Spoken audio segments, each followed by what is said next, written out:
evening and welcome to Hot Edition on 3FM 92.7. My name is Beatrice, and coming up in the next 1.5 hours, near chaos as minority attempts to scuttle the vetting of 2 new Supreme Court judges by President Akufo-Addo.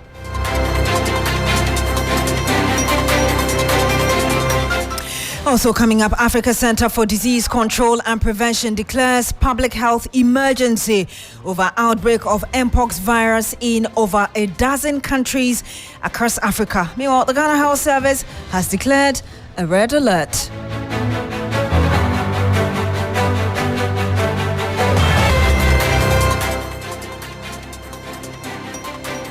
This evening, we bring you details of the reactions to the many happenings across the country here on your election command center after the launch of the Youth Manifesto by the NDC. Much later, tonight, dengue fever has so far hit 6 regions in the country with over 100 cases recorded. Remember, this bulletin is also live on Kesmi 107.1 FM across the world at 3news.com. We're also streaming live on Facebook on 3FM 92.7. Remember, we're also live on W 93.5 all across the world, also on 3news.com. And Grace Amwa Ajimane is here with a summary of the news. Grace. Alfred, Mpox, the high infectious disease, has been declared a public health emergency in Africa via the continent's top health body. Scientists from the Africa Centers for Disease Control and Prevention, Africa CDC, say they are alarmed by the speed at which a new strand of Mpox has been spreading. Meanwhile, the Ghana Health Service has heightened its surveillance on Mpox to ensure it doesn't enter the country. The vetting of 2 Supreme Court Justice nominees was characterized by near chaos after the minority MPs objected to the exercise directed by the Speaker of Parliament. Meanwhile, Supreme Court nominee Justice Sophia Rosetta Benaku is advocating for the opening up of legal education to accommodate as many people as possible who want to pursue a career in law. Pre-tertiary teacher unions are upset government owes their second-tier pension funds over 600 million cedis for a period of 1 year. The unions, Ghana National Association of Teachers, NATS, National Association of Graduate Teachers, NAGRAT, and Coalition of Concerned Teachers, CCT Ghana, say any further delay may result in agitations by the over 400,000 teachers nationwide in the coming weeks. And the extension at Pambra Salt Company in the Wejagbawi municipality of the Greater Accra region, as workers have vowed to resist any attempt to sell off parts of their land to a Chinese company. The workers say they fear this is an attempt to collapse the salt factory, which has employed over 1,000 workers. And before we go, the Kolebu Renal Unit has been reopened to inpatient and will soon be open to outpatient. PRO of Kolebu says the hospital received consumables, which was the cause of the unit's closure for the past 2 weeks. That's it for the news summaries. Thank you very much, Grace Hamwa Ajiman. And let's bring you the details of our stories on Mpox. The highly infectious disease has been declared a public health emergency in Africa by the continent's top health body. Scientists from the Africa Center for Disease Control and Prevention, Africa CDC, say that they are alarmed by the speed at which a new strand of Mpox has been spreading. Now, since the beginning of the year, more than 13,700 cases and 450 deaths have been recorded in the Democratic Republic of Congo. The virus, which can cause lesions across the whole body, has spread to other African countries, including Burundi, the Central African Republic, Kenya, and Rwanda. Let's hear the Director of Public Health at the Ghana Health Service, Dr. Franklin Asiedu-Bekwin. Since 2022, we started getting cases of Mpox that it was being declared a public health emergency of international concern. And that was, like I say, all over the world.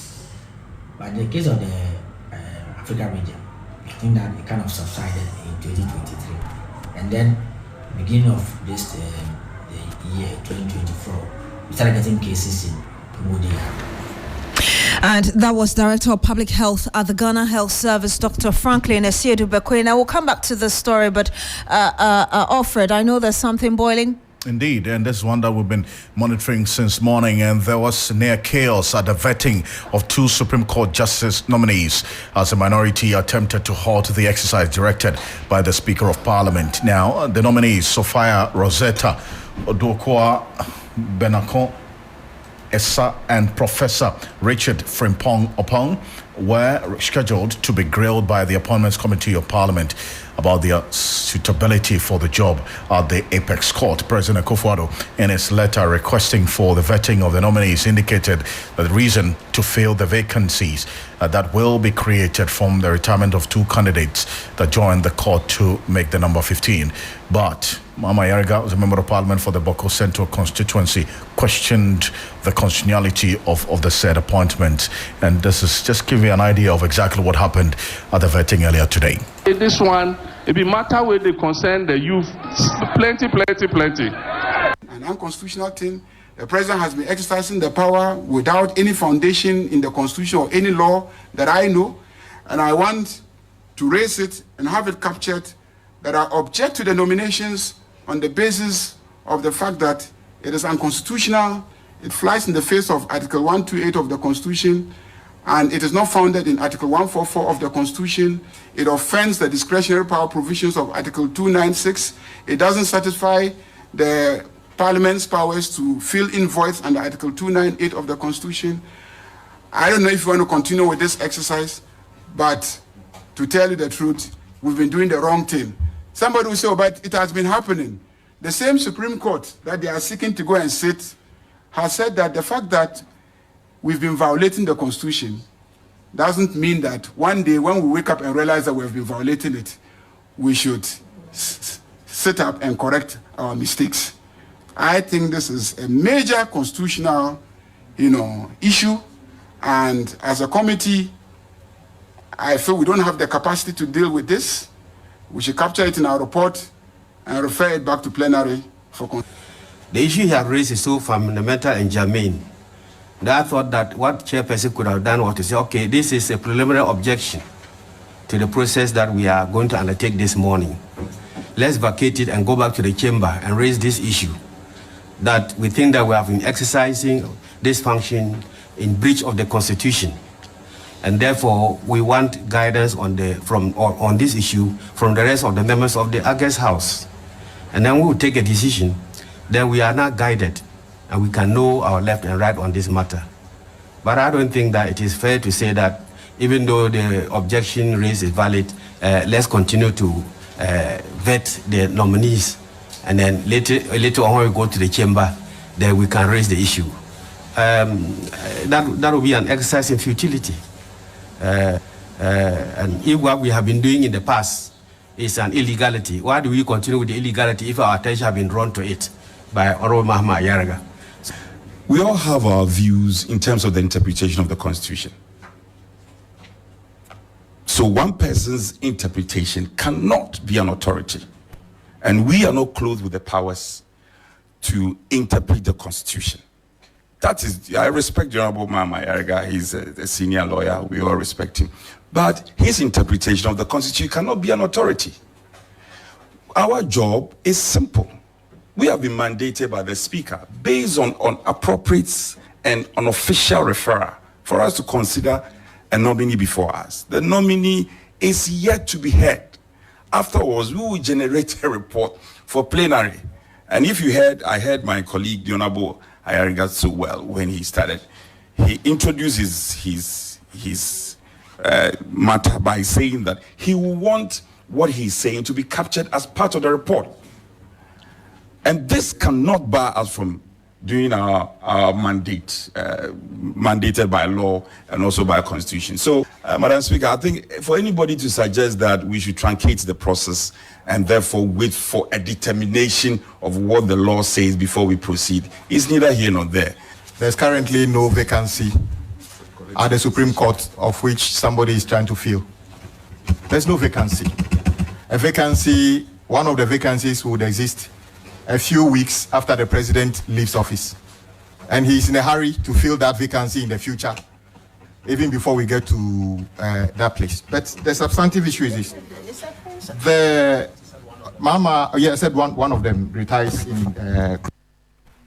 Well, so that was the interaction and what happened at the Appointments Committee of Parliament earlier today. But eventually, the vetting took place, or is taking place as we speak. But then again, the fundamental concerns that were raised about the interpretation of the Constitution, you heard Frank Anodon, the Majority Chief Whip, talk about one person's interpretation cannot be an authority. But then again, what exactly is the impact of the Constitution with relation to what we're talking about now, specifically Article 128 of the 1992 Constitution? And helping us to have a conversation on this matter is a former member of Parliament for the Tamale Central constituency, and then also is a private legal practitioner. He's joining us. He's been monitoring this and what has been going on now. And I thank you so much, Honorable Yunus Hussaini. Thank you so much for joining us here on Hot Edition.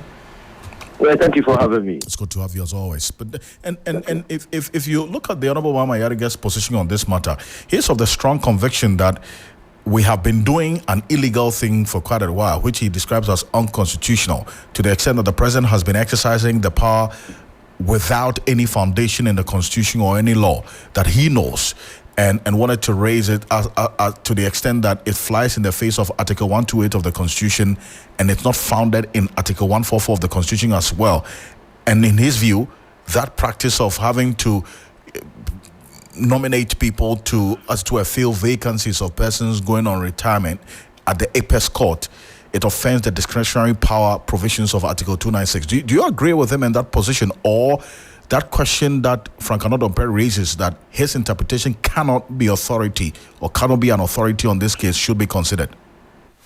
Yeah, so I think that what Frank Anodon wanted to say was that his opinion on the interpretation to be placed on the provisions can be challenged. I think that, but that's his interpretation, his opinion. That's his opinion. That's Mama Yerege's opinion, and is supported by Cletus of Oka. But the most important thing is that this matter is sending us back to 2008.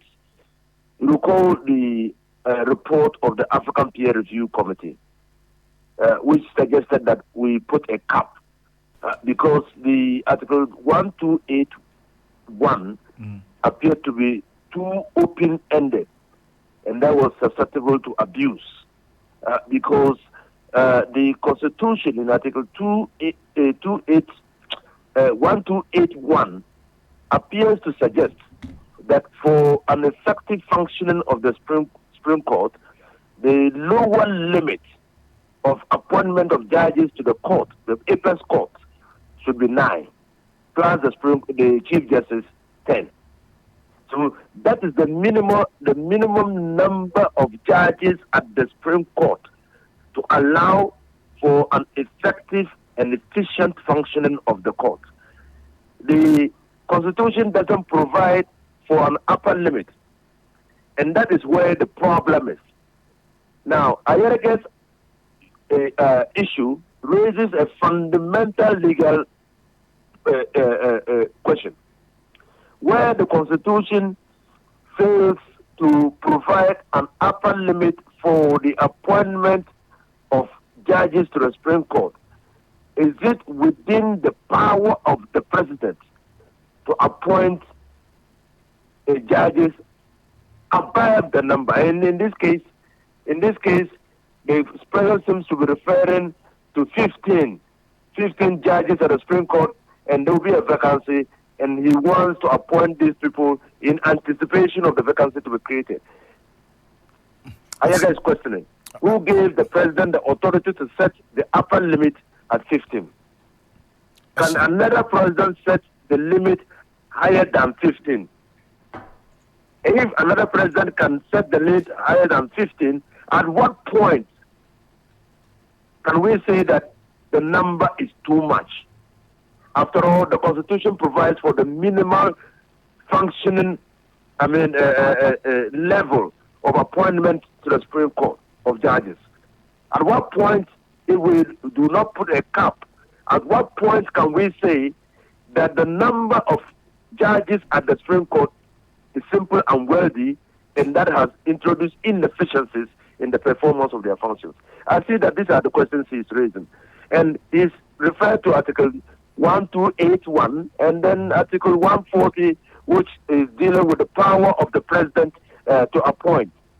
And those two provisions are not in any way connected. I see. But then again, it then raises, you talk about the capping, and I do know that the Constitutional Review Commission, some 11 years, or I think 12 years ago, made a proposal. And I know that that document has also been a basis for reference for some work that you have been doing recently about some proposals for some changes to be made to the Constitution as it stands now. That cap of 15 was captured in there as one of the proposals within the Constitutional Review Commission document, which has not been yet adopted as we speak. But then again, I recall when I spoke to Sophia Kofo, former Chief Justice, she was making the point quite strongly that before we even start talking about capping the number of judges at the Supreme Court, we should then also deal with the bottlenecks and all the inefficiencies in there that makes the work of the judges at the Supreme Court difficult. The reason why you need more numbers is that there are so many cases that truncate at the Supreme Court. So you will need enough numbers to be able to prosecute justice or these cases that come there. So if we deal with that, we address that issue, and we limit the number of cases coming to the Supreme Court, then we can have a conversation about capping. Exactly. I mean, many people have said that cases emanating from the lower court, especially from the circuit court or the district court, must not have an automatic right of appeal from the Court of Appeal to the Supreme Court. And that there must be an end to litigation of cases originating from the lower courts, unless, of course, the cases raise fundamental legal issues that can enhance our understanding of the jurisprudence that we are practicing in this country. So, because there is an automatic right of appeal from the Court of Appeal to the Supreme Court, it appears that the Supreme Court is inundated with cases, and many presidents have used that as a basis to appoint judges to the Supreme Court. Now, because they have used that as the basis, you are unable to tell whether they are simply abusing the power by appointing people who share in their political ideology, or they really want to solve a problem, or both. And so, clearly, we are put between the devil and the deep blue sea.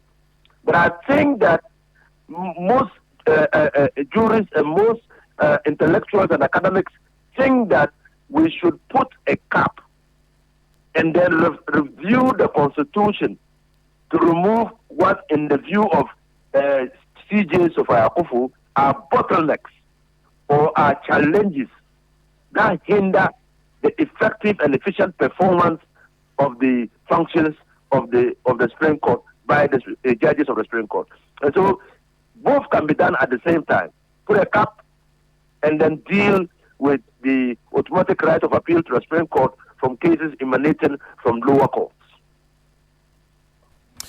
Counsel, appreciate your time on this matter, but as we speak, the vetting is ongoing. The problem has not been solved. What has to be done to correct this constitutional anomaly or the illegality that you agree with the Honorable Mama Ayariga that has been going on for quite a while now? So what should actually happen is for Parliament to debate. What Ayariga is suggesting actually should come really in Article 298. He thinks that, and I share and associate myself with his thinking, that Article 128 is so open-ended that something ought to be done. And the Constitution in Article 298 gives that power to Parliament to deal with lacunas, gaps in the Constitution. Honorable Mama Ayariga thinks that there is a gap in Article 128, which does not set the upper limit, and that Parliament must exercise its power under the Constitution in Article 298 to close that gap. to fill that loophole, to deal with the lacuna. And I think that that should be reasonable. And to be able to do that, Parliament itself, like he suggested, when it is presenting a report on the vetting to Parliament, to the plenary, they should capture the concerns raised, the preliminary objection raised by Mama Yerga in that report. Council, appreciate your time on this matter. Thank you so much for joining us. You're welcome.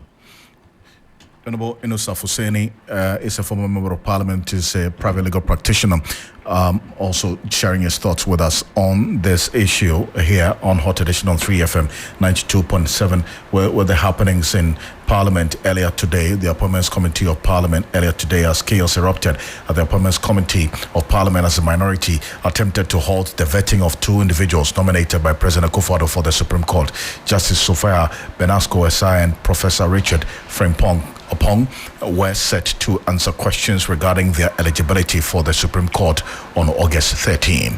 Let's go into some of the issues. We had an earlier story on the outbreak, a possible outbreak. Indeed, we're talking about the Mpox, and we heard the Director of Public Health at the Ghana Health Service, Dr. Franklin Esiedu-Bekoin, giving us the perspective of the Ghana Health Service.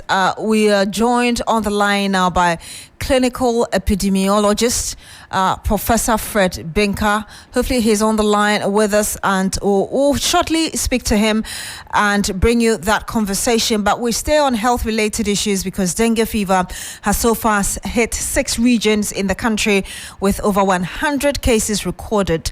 Director of Public Health at the Ghana Health Service, Dr. Franklin Esiedu-Bekoin, tells 3FM that all cases are mild and are being managed home while the service remains on alert. Now, Ghana started recording dengue fever cases about 6 weeks ago. The viral infection, which is transmitted by the Aedes mosquitoes, is gradually spreading sporadically across the country. Now, the Director of Public Health at the Ghana Health Service, Dr. Franklin Esiedu-Bekoin, like I just told you, says that it is early days yet for the dengue fever vaccines, but discussions are ongoing on it. What we're hoping for is that people will report early that we do not have fatalities. To us, that has been quite good. We do not have fatalities. The fact that we are getting cases being reported in some selected areas, to us is a plus. It tells us that our cellular system is working. It tells us that our message has gone on to the Ghanaian. It tells us that the health system is looking beyond malaria. So for us, it's good. But it's over 100, as I said. So the dominantly, you have the eastern and then the central. They have maybe total about 80. Yes, it's still mild. No, it's still mild. We don't have any person who has been admitted. So it's still mild. And that's what is good. The idea is detect the case early, it doesn't become complicated. So it doesn't become severe. So it has been good. So the fact that you have for a few cases being reported in other regions tells us that our alert achieved. The Ghanaian bought into it. The health system bought into it. We're able to detect the cases early. It doesn't get complicated. Yes, so Ashanti has about 4. OT has 2, Bono has about 4, and Volta about 5. So there are pockets. But they see one thing that is good for us. What is clear is that it means that fever, headache, body pains that we thought were malaria could have been case of dengue, but we were not looking for it.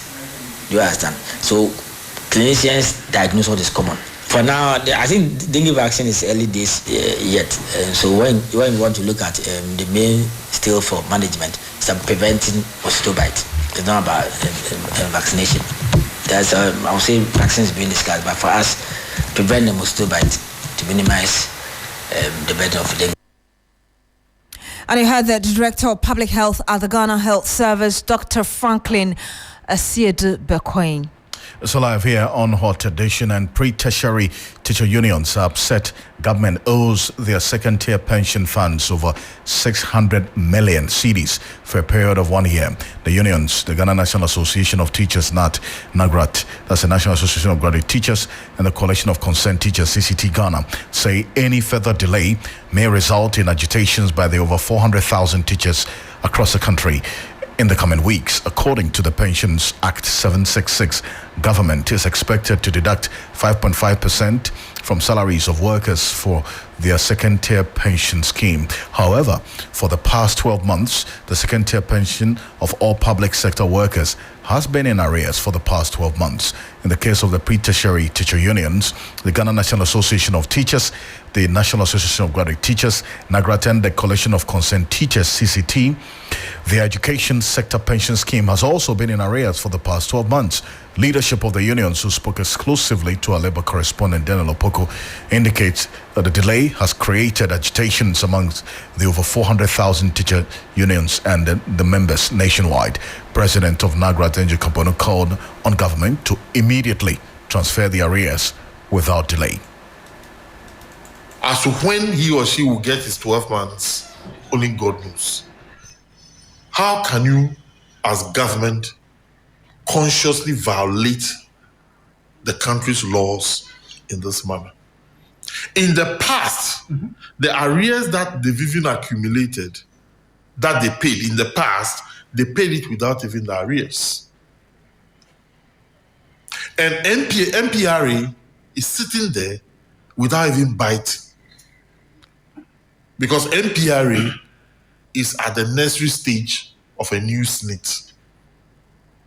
Why do you refer to them that way? They see themselves as government appointees, not people acting in the interest of the Ghanaian worker. Because they are the regulators. Yeah.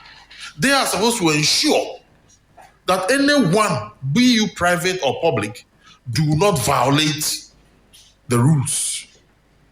We are serving notice that government should do well to clear the arrears. Other than that, we cannot control our members. Are you saying investments have been affected? Absolutely. Absolutely. Investments have been affected. Because if monies are accumulating to this tune, can you imagine the accruals we are losing on this money? Because the money is in the bosom of government. Well, that's Angel Kabono. There is a president of the National Association of Graduate Teachers, NAGRAT. Also, the president of the Coalition of Concerned Teachers, King Ali Awudu, criticized government for flouting the Pensions Act 766. In the act, government is expected to, within 14 days, transfer the funds and pay 3 penalty units in the case it delays. General Secretary of the Ghana National Association of Teachers, Thomas Musatanko, also described the situation of the delay as an act of provocation. I'm going to have the details of that shortly, but that leads us into the close season. When matters are rising. Indeed, and the NDC flag bearer John Mahama got tongues wagging within the fisheries industry with his proposal to scrap closed fishing season. The former president said that if the NDC wins the 2024 general election, his administration will abolish the closed fishing season for artisanal fishers. Before we interrogate the issue a bit further, take a listen to what Mr. Mahama said actually. If you hear the description of the Volta region as the World Bank of the NDC, it is not because of the nominal votes that we get in the region. Because if you take just the nominal votes we get, then it is not the biggest that we get, but it is about the percentage of votes that we get. So that was rather the former president speaking at the as the commencement rather of his 4-day tour of the Volta region, and we can now hear him speaking about the closed season for fishing.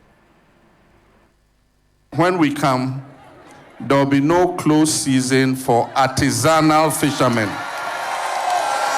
Those who put more pressure on the sea are the trawlers and the big fishing vessels. One measure that is even more important is that they are not supposed to fish within a certain nautical miles of the coast. And that is because that is where a lot of the fish come to breed in the shallower waters. Because when they are breeding, their eggs need a bit of sunlight and all that to be able to incubate. And so, rather than punish artisanal fishermen and say you are doing a closed season, make sure you monitor the number of nautical miles so that the trawlers don't come there. If they don't come there, the fish stocks will recover. And what we say is, how much fish do the artisanal fishermen catch? The majority of the fish is caught by big trawlers, many of them who even catch that fish and go and land the fish in other ports instead of bringing it for Ghanaians to be able to eat. So the closed season will be there for the big trawlers and the big fishers.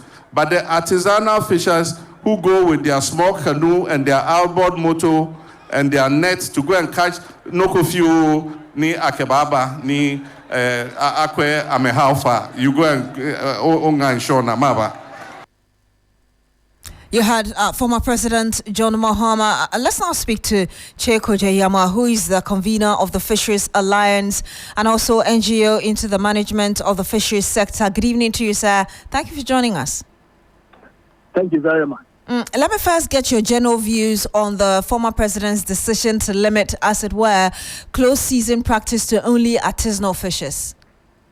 Yes, we have made it clear that from the science and even the experiences of fishers, fish landing is all-time lowest. What it means is that fishers are catching less and less fish. So the fish stock itself is depleted. And the biological assessment scientifically has shown that because of the level of effort, too many canoes are fishing and also illegal fishing and others has reduced the fish stock. So we need to introduce measures. And closed season is an important measure that must work to bring the fish stock back. The fish that we want to protect is the small pelagic fish, the ebine that we know. And this fish, the artisanal fishers are catching over 70% of this fish. So protecting it in the spawning season, like protecting them so that the pregnant fish, in quotes, can deliver safely, so that we can have more babies. Just in simple terms, we need to ensure that the artisanal fishers who are catching over 70% are part of the closed season. So that is what the science is, and that is what the practice has been. You know that when we are doing conservation measures, of course, there will be some economic and social impact. And I have noticed that the NDC and our former president is responding to the social and economic impact on fisheries. But let's bear in mind that this is just 1 month in July. And the artisanal fishers have all the time. They have 11 months they can be fishing. So it is important that we put this across. What it is that the closed season is introduced, and when the fish stock rebounds, then you can stop the closed season. As we speak now, the fish stock is still at its lowest form, and we need to continue the closed season. So if the NDC party promises to cancel the closed season, it will be a disturbance for the fishermen themselves and for the fishery sector. So you obviously don't agree with this decision or proposal, as it were, from the former president.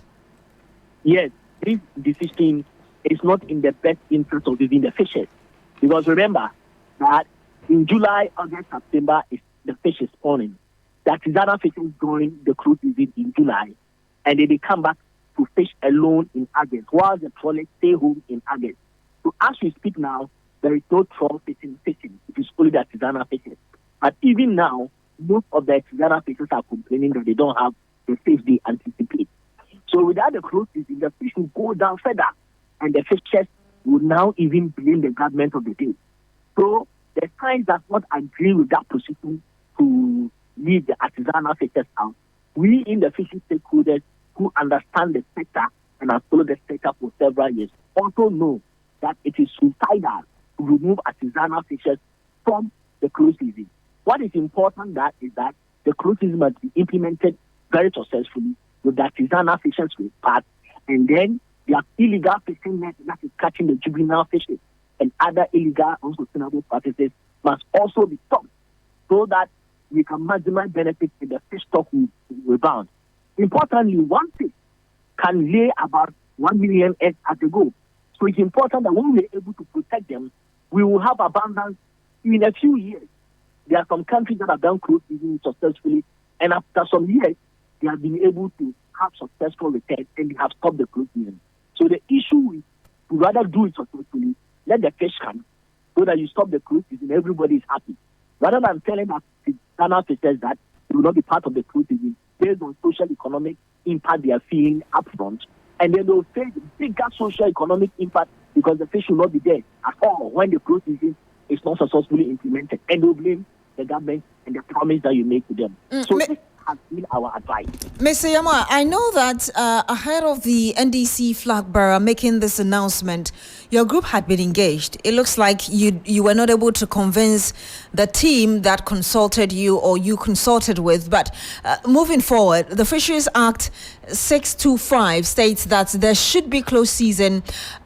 I mean, it's stated clearly there. With this advice of yours or whatever engagement you had with the Mahama team not being fruitful, how do you intend to go about this? Yes, it's very good to put on record that closed season in Ghana was started by the NDC government. So they have shown goodwill. In 2016, they started closed season. However, even in 2016, they made it clear that the artisanal was not going to be part of the closed season. So when NDC was in power, the closed season they did, artisanals were not part. They did it for only the floor. But after that, assessment showed that still the stocks were being depleted because artisanal is harvesting over 70%. So what I want to say is that this provision or this promise has been an old promise in the last administration that kept artisanal fishers from being part of the closed season. And that is the same promise or the same structure that is being presented again. So it's not a new thing.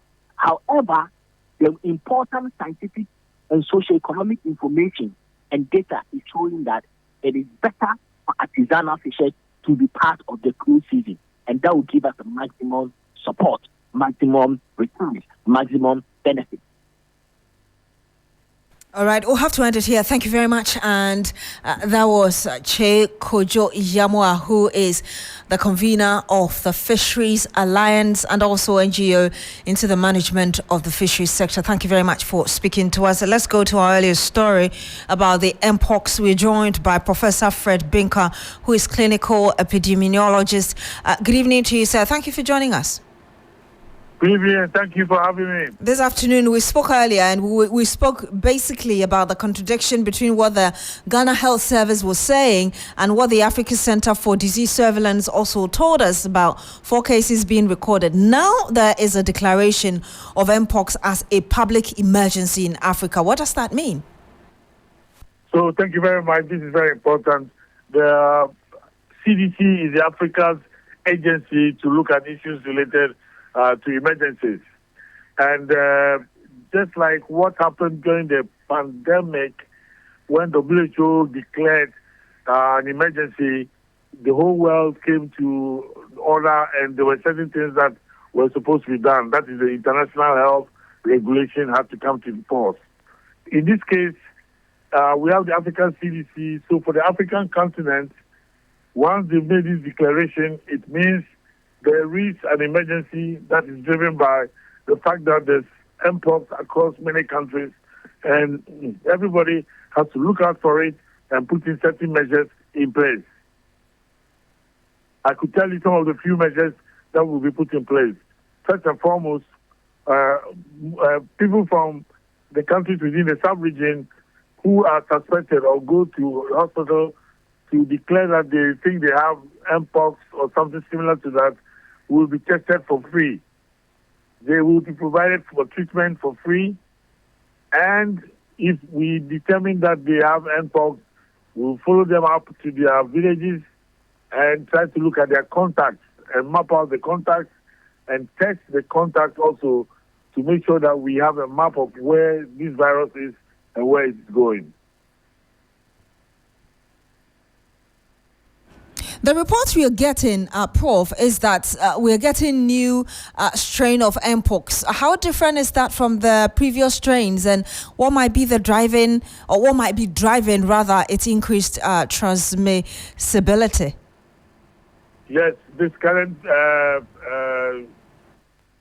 clade that we call them clades. The first clade that we used to have was in the DRC Congo about 1970, which was the clade 1. Now they have detected clade 1B.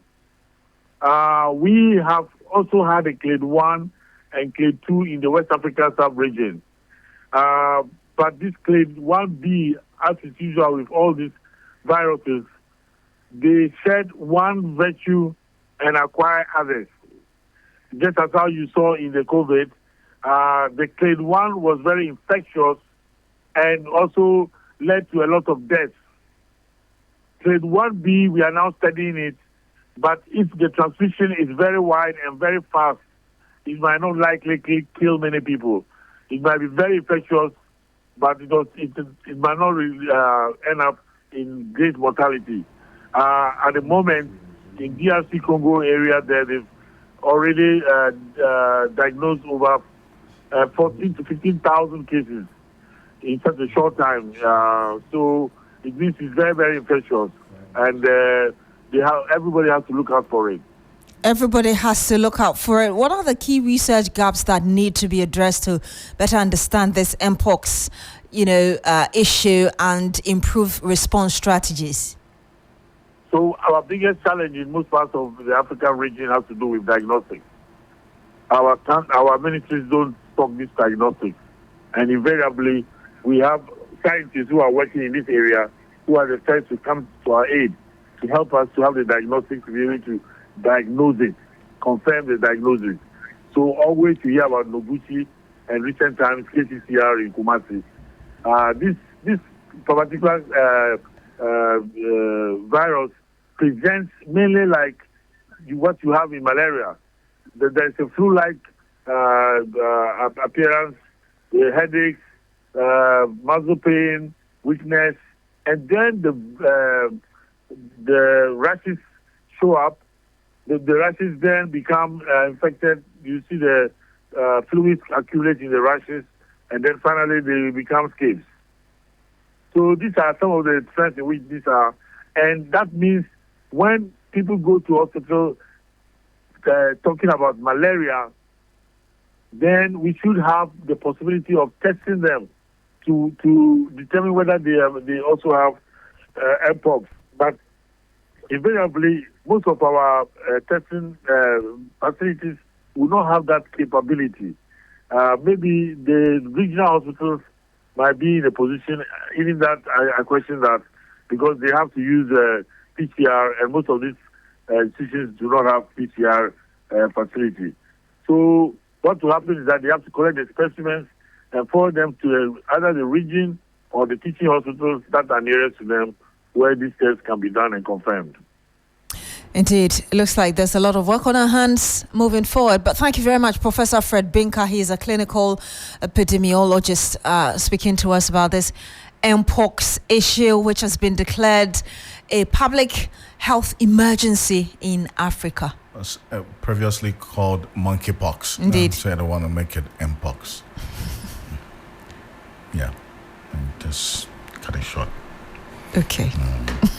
No, but I think that the issues that you mentioned are quite important for us to be on the lookout, because it presents similar symptoms as malaria. And these days when you get malaria, most of the time you have people employing self-medication. So you will not want to report to the nearest clinic or health facility to get proper health care. You just walk into the drugstore or the pharmacy to get some medicine that you think can help you.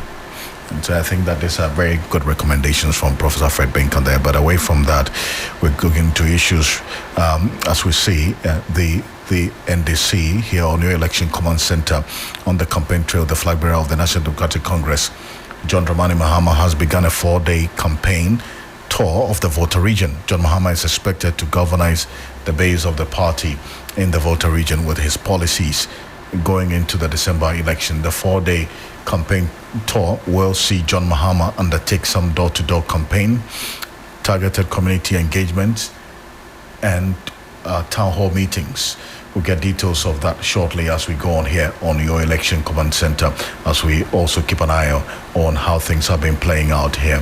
But the flag bearer of the NDC, John Mahama, has also been making bold promises regarding economic reforms and taxation policies during a town hall meeting at the Bukom Boxing Arena here in Accra yesterday. The event forms part of his campaign strategy for the upcoming December 7 elections. During that event, the former president and the flag bearer of the NDC reiterated his pledge to eliminate the electronic levy, that's e-levy, and the tax on betting or bet winnings if he is elected. Now, John Mahama argued that the tax on bet winnings unfairly targets individuals who are already struggling financially. This one, it be matter where they concern the youth, plenty. So we talk already. Say where we come, the betting tax will go remove them. This government, the IMF sign agreement, so they bring the betting tax. But we will find alternative revenue to plug the whole way the betting tax will cost.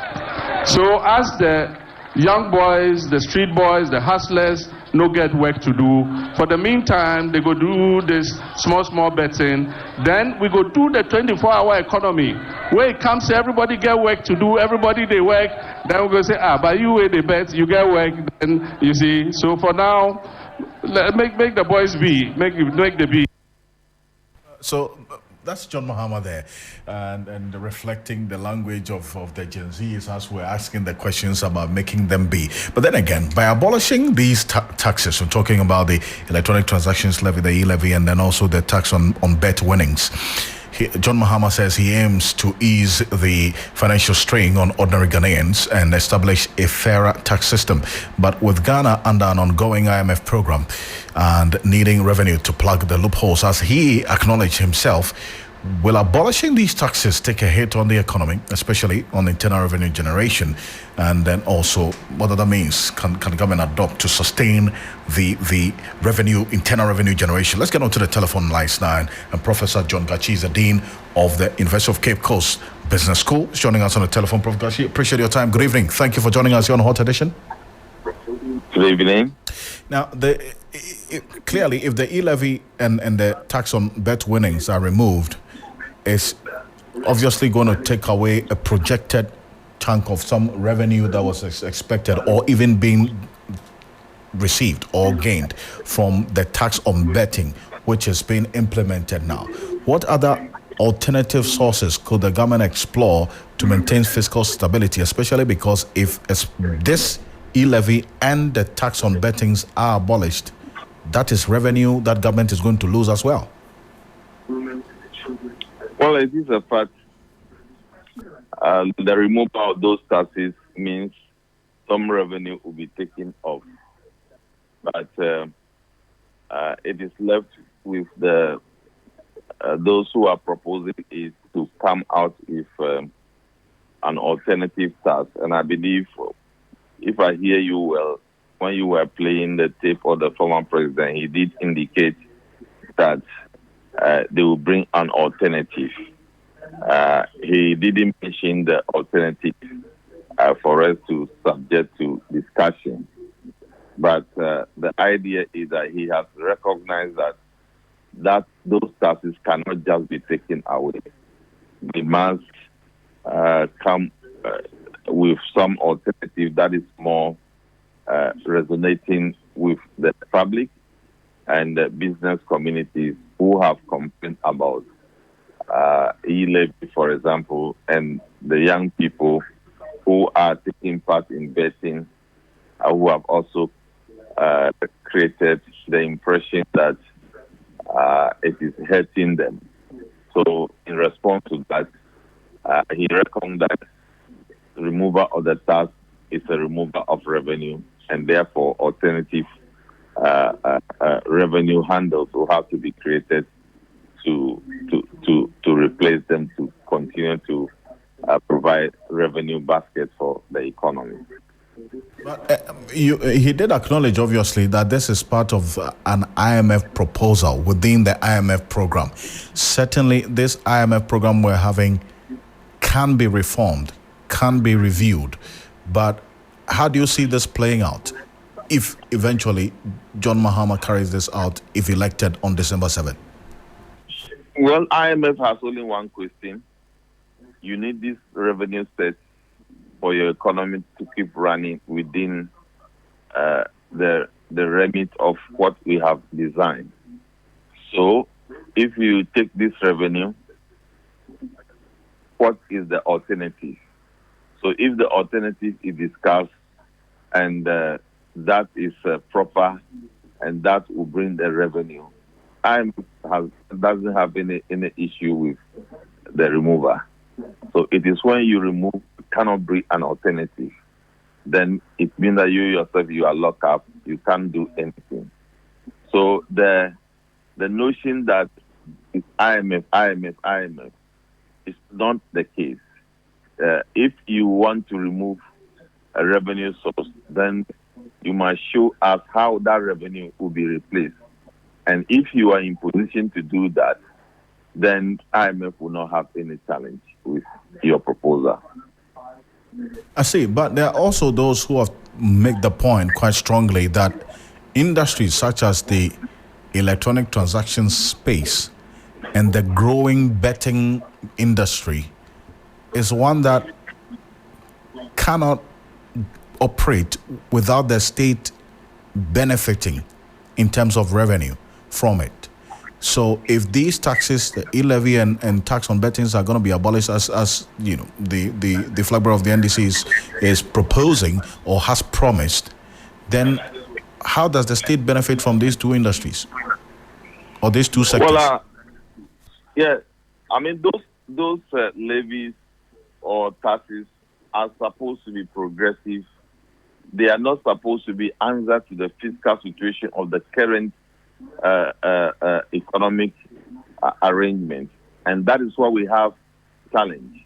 So if electronic levy, for example, is progressive, is targeted towards certain sectors and allows some sectors who have not yet matured to mature, and so that they are able to deliver on the benefits that they promise, I'm not sure that would have been a problem. But because the government seeks to depend on the electronic levy to fill a fiscal gap and thereby allowing a certain rate that does not make meaning to the public.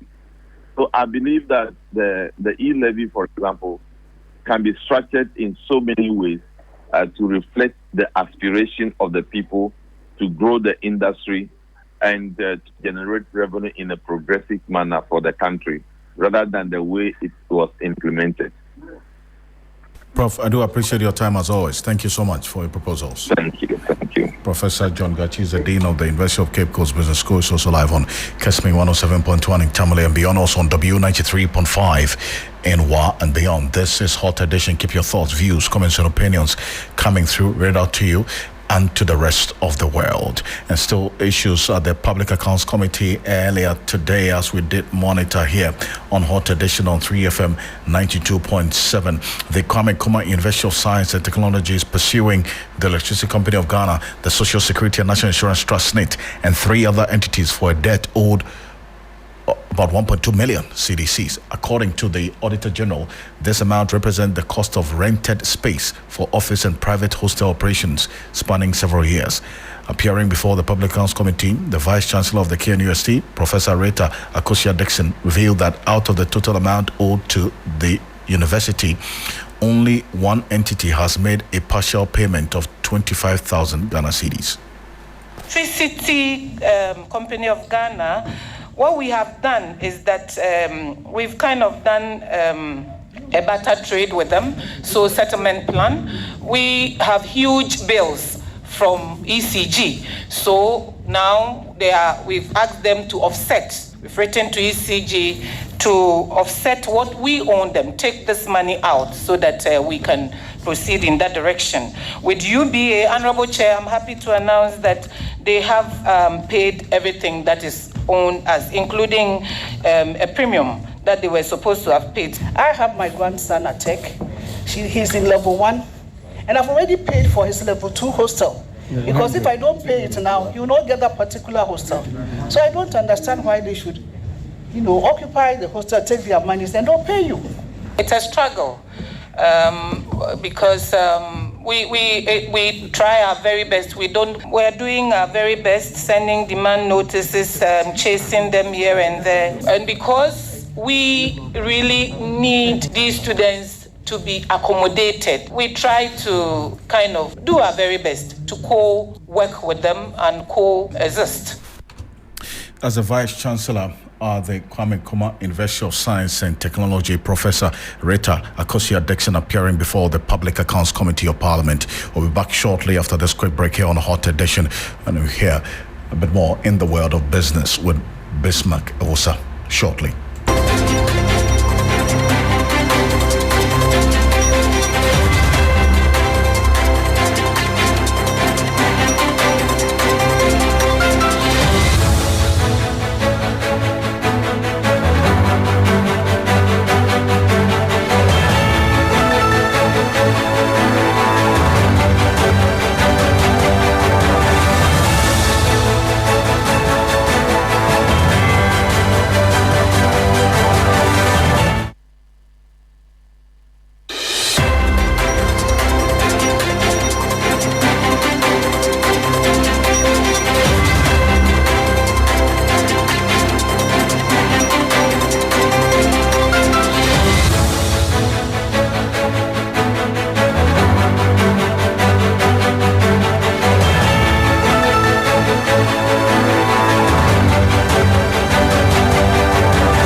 Hello, good evening and welcome to the business segment on Hot Edition with me, Bismarck Osa. Coming up, insurance claims hit hard by persistent depreciation of the cedi as vehicle parts have more than doubled. We'll bring you details.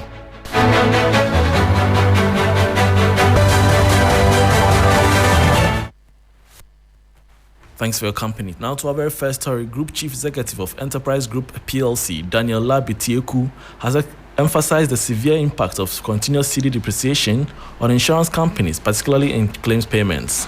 He noted that most motor insurance claims require the procurement of vehicle parts whose prices have more than doubled in the last year due to the daily weakening of the local currency against major trading currencies. He addressed the media at Enterprise Group's 14th annual anniversary meeting in Accra. Exchange rate is a key factor in our business, especially for our general insurance business, which is also driven largely by claims and claims also impacted by currency depreciation, because most of the spare parts that go into these claims are all imported. So any fluctuations in the exchange rate has a huge impact on our claims outlay. So if you go through our financials, you see a huge impact on our claims. We had a bit of contraction in investment income, which is also a core part of our revenues. Contraction because of the impact of DDEP. The yields that we received in 2023 far lower than what came through in 2022. So we saw a bit of a contraction. And that was Chief Executive of Enterprise Group PLC, Daniel Labitieku. Moving on, government in partnership with Agra Ghana and MasterCard Foundation have held a food system transformation policy convening for 2024 under the theme Empowering Youth for Decent Jobs and Climate Resilient Food Systems in Ghana. Coming just after days after the International Youth Day, the conference brought together youth and policymakers, including the Labour and Employment Ministry, Ethnical and Technical and Vocational Education Training TVET, to share and strategize on policy actions necessary for empowering the youth in the digital and agricultural space, climate change, and ensuring food systems transformation in Ghana. Chief Executive of National Youth Authority, Pius Enam Hajide, said government's flagship program is one way by which the youth can be employed. And we believe that the real and sustainable solution to the problem of youth employment lies in the private sector. So government is creating opportunities and giving incentives to the private sector to be able to recruit more. Government is increasing investments into youth entrepreneurship with the refocusing of the Ghana Enterprises Agency from the moribund and as well NBSSI. You also know what government is doing with the NAIP interventions. You also know that government is now focusing education on technical and vocational skills. We are also navigating towards the STEM, science, technology, engineering, and mathematics. These are to prepare the youth of our country for the future and make us globally competitive. But like we have said, 7 years, well, may not be enough to deal with all of the challenges in a conclusive manner. But within 7 years, let's agree that solid foundations have been laid for the conclusive resolution of these challenges.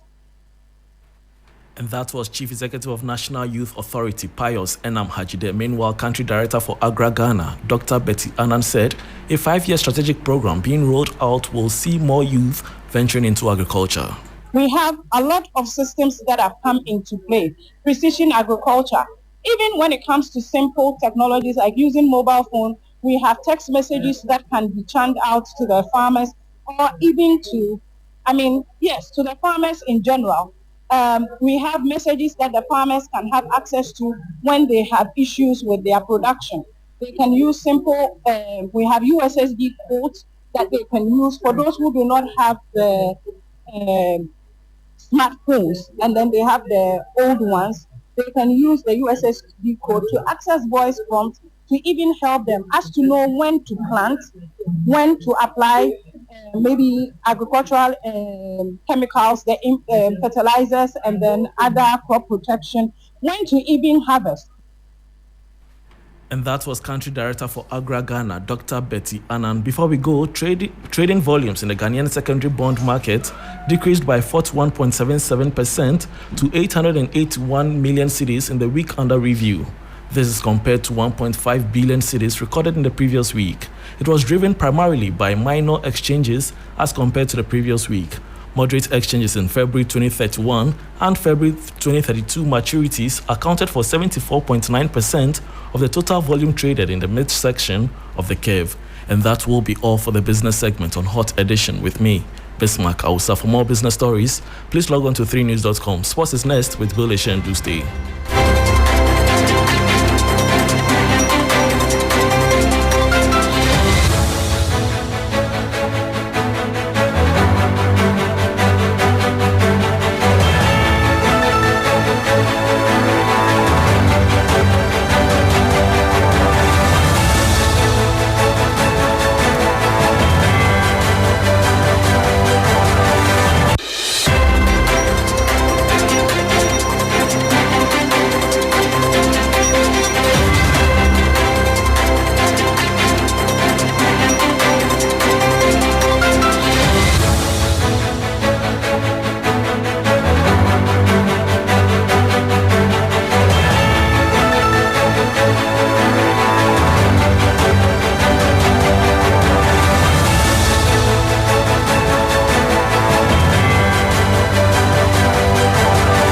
Hello, good evening, and welcome to the sports segment here on the 3FM Hot Edition. My name is Bill Eshe, and on to our first story, which is women's football.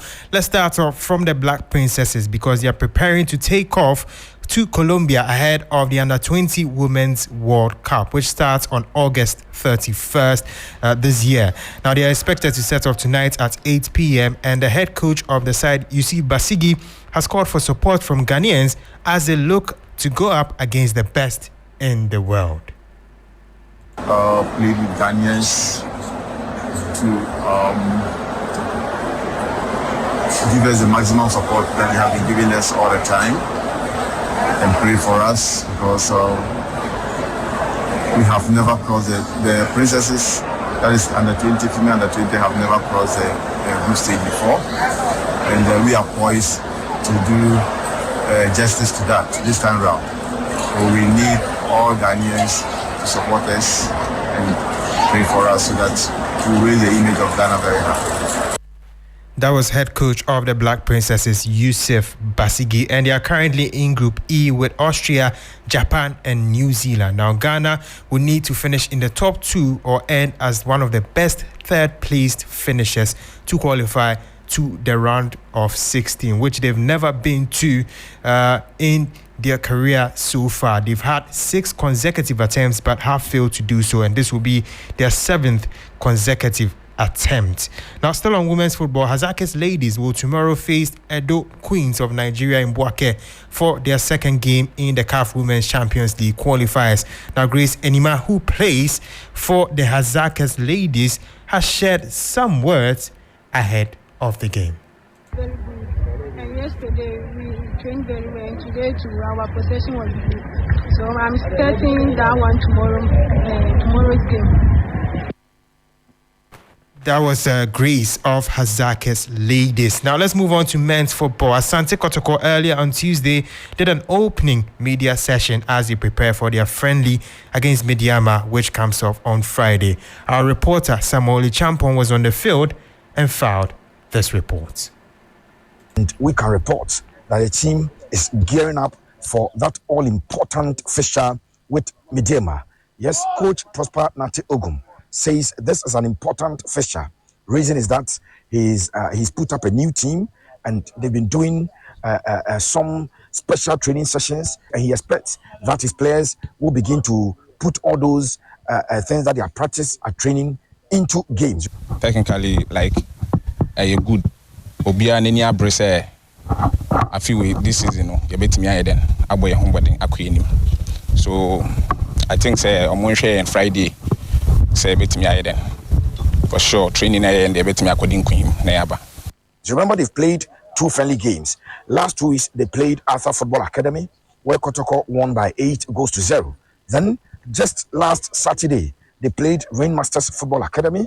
Kotoko won by 3-1. So their next game will be playing against a team that has played in the Ghana Premier League and will be competing in the Ghana Premier League. So they will be playing their peers on Friday at the Takwa TNA Park, the new stadium to be inaugurated. And Asante Kotoko has been invited to be part of that inaugural game to be played at that particular venue. Training session of the goalkeepers, players who are injured and they are doing some low runs, and the actual team, their training session has been captured. Reporting from the Dakojachi Training Center of Asante Kotoko, my name is Richard Echampon, Kumasi, Akuma Sports. That was Richard Echampon, the head of Akuma Sports in Kumasi. Now, still on local football, Samatex will commence their CAF Champions League campaign on Sunday when they come up against Victoria United of Cameroon on that day. Ahead of the game, President of the Ghana Football Association, Keto Kriku, had a talk with the players and he wished them well. The last time, before the most recent, that Ghanaian club did really well, I think it was way back in 2004-2005. That was the Hearts Kotoko Confederations Cup. And then last year, Midiama and Dreams FC also showed that if we stay together, we can achieve. That should be the source of your inspiration. Your colleagues have done it just a few months ago. It's your turn to go the extra mile to put Ghana back on the map of where we belong. That was Kurt Okreku, the president of the Ghana Football Association. Let's move on to European football, where some players are working of transfers to other clubs as the season progresses and ahead of the new campaign, the 2024-25 season. Now, he put up a wrap of some of the transfers or possible transfers that have been happening today.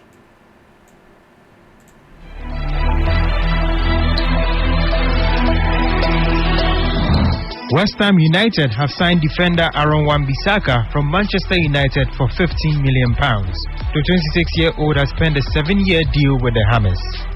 Wan-Bissaka left Crystal Palace for Manchester United in a £50 million move in 2019 and scored 2 goals in 190 appearances for the Red Devils. Cole Palmer has committed his future to Chelsea by signing a 2-year contract extension. This deal ties the England forward down until June 2033. The 22-year-old was the standout performer at Stamford Bridge last season, scoring 25 goals in 45 games. Manchester United transfer target Manuel Ugarte has reportedly been left out of Paris Saint-Germain training by head coach Luis Enrique.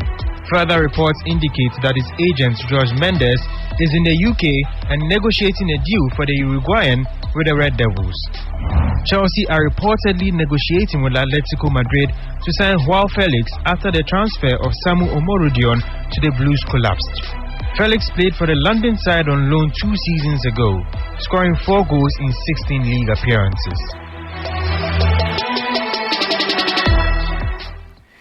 Those were some of the transfers happening in Europe right now.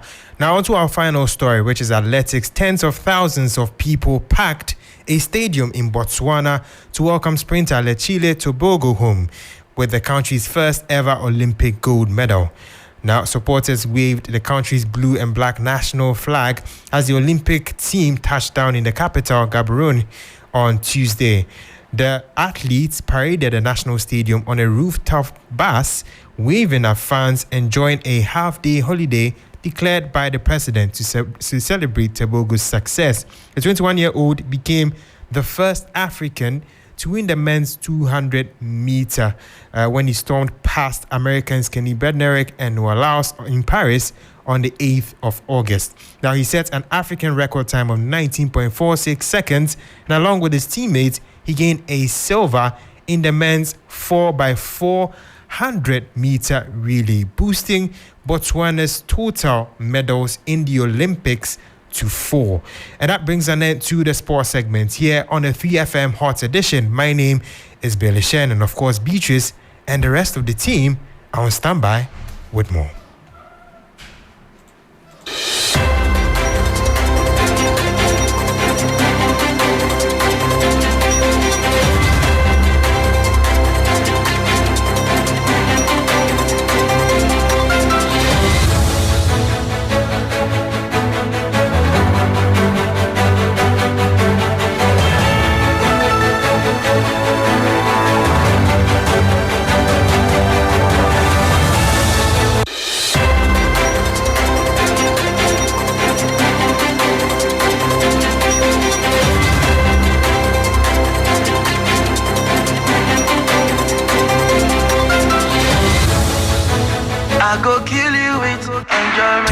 Of rewarding radio and television excellence, 10 years of rewarding excellent voices and personalities, 10 years of providing quality entertainment. RTP Awards, it's 10 years. The excitement is back. The 10th Adonko RTP Awards hitting the Kempinski Hotel live on the 7th of November 2020, coupled with spectacular performances. Time 6 p.m. The Adonko RTP Awards is brought to you by Adonko Hand Sanitizer, Adonko Next Level Energy Drink, Jim Ray Estates, Bio Litigation Free Land, Verna Mineral Water, Your Lifestyle, Dofu Roofing Systems, Yas Tissues, Special Drinks, Jerry Gate Fashion House, Papa's Pizza, or you can log on to rtpawardsafrica.com, select RTP 3FM Drive to vote. Enjoyment, enjoyment, enjoyment. Hey, I go.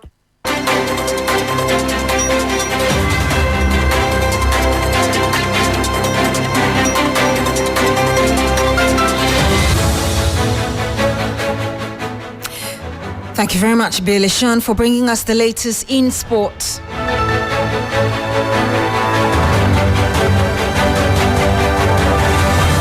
You're still here on Hot Edition on 3FM 92.7.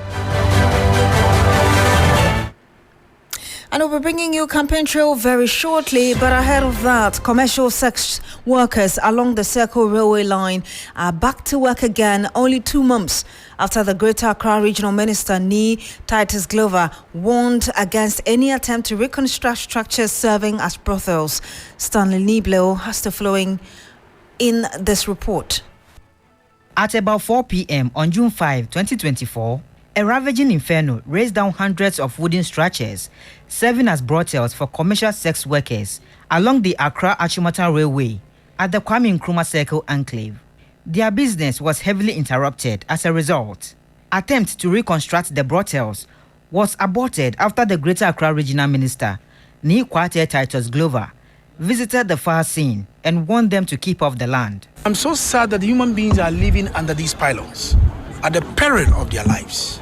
It's unfortunate that they are living here under their circumstance, but I've instructed that nobody should live here anymore. Nobody, and we mean it. because as regional minister and the regional security council, it is our duty to protect every life and property. 2 months on, the sex workers are back and more brothels are being constructed. Minors are also actively involved in the sex transaction here. Spaces reserved as buffers for the shuttle service have been encroached upon by the sex workers. Water courses and gutters have been filled and makeshift structures erected on. At the enclave, there are 2 businesses going on there: the commercial sex work and the group constructing and renting brothels for use by the sex workers. Some of the sex workers affected by the fire outbreak have relocated to the Odor Drain area as a scorching community generating volumes of filth. Garbage generated by the sex workers here are left uncollected and frequently washed into the drain during downpour. The Ghana Railways Authority, which owns the land in question, will have to be proactive in sanitizing activities along the railway. Stanley Blair with that report. You're still here on Hot Edition on 3FM 92.7. On campaign trail tonight, the flag bearer of the National Democratic Congress has begun a 4-day campaign tour of the west of the Volta region. John Mahama is expected to galvanize the base of the party in the Volta region with his policies going into the December elections. The 4-day campaign will see John Mahama undertake some door-to-door campaigning, targeted community engagement and town hall meetings. Listen to what he's been saying so far. If you hear the description of the Volta region as the World Bank of the NDC, it is not because of the nominal votes that we get in the region. Because if you take just the nominal votes we get, then it is not the biggest that we get, but it is about the percentage of votes that we get. And Volta region, when it comes to NDC's results in the presidential, Volta region is always the highest. And that is why it has earned the name the World Bank. Now, in 2020, if you look at the results we got in Volta region, we got above 84%. Above 84%. It is not the highest we have gotten, because in Rawlings' time, MPP used to get single digit in Volta region. In 2020, they have climbed and climbed and climbed, and in 2020 they got 14%. And so it means that they are making inroads into the Volta region. Now, what do? They use propaganda, and they come and tell you that you vote for NDC all the time, and yet NDC has done nothing for you. They're going to come with a lot of money. They've made money in 8 years. Their war chest is full. But remember what happened to them in Asen North. You heard about Asen North by-election. So a song came, Yedi, Yedi, Yedi, oh, Chasopoku Sikano, Yedi. You see the van that carries money from bank to bank. When bank needs money, they put the money in a van and they take it to the bank. Those, they call them bullion vans. Those bullion vans were in Asen North. And they were packed with 200 CD notes. 200 CD notes. And I went to Asen North myself. And anybody who was going to vote 200 CDs, 200 CDs, 200 CDs, 200 CDs, 200 CDs. And we told the people, we said, look, at first the people were afraid. They say if you chop the money and you don't vote for them, Kwele Kweji will catch you. And we told the people, if somebody steals your money and the person brings your money back to you, there's no Kwele Kweji matter in this one. And so collect the money and chop it. I say no, they chop the money. but they went and voted for the truth. Nobody has died from Kwelekweji in Afrin North for chopping that money.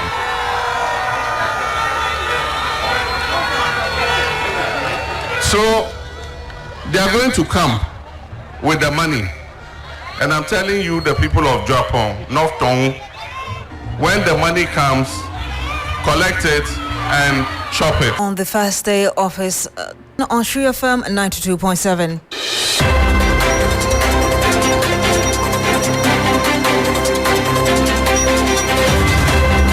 And that's it for Hot Edition here on Shri FM 92.7. Our top stories.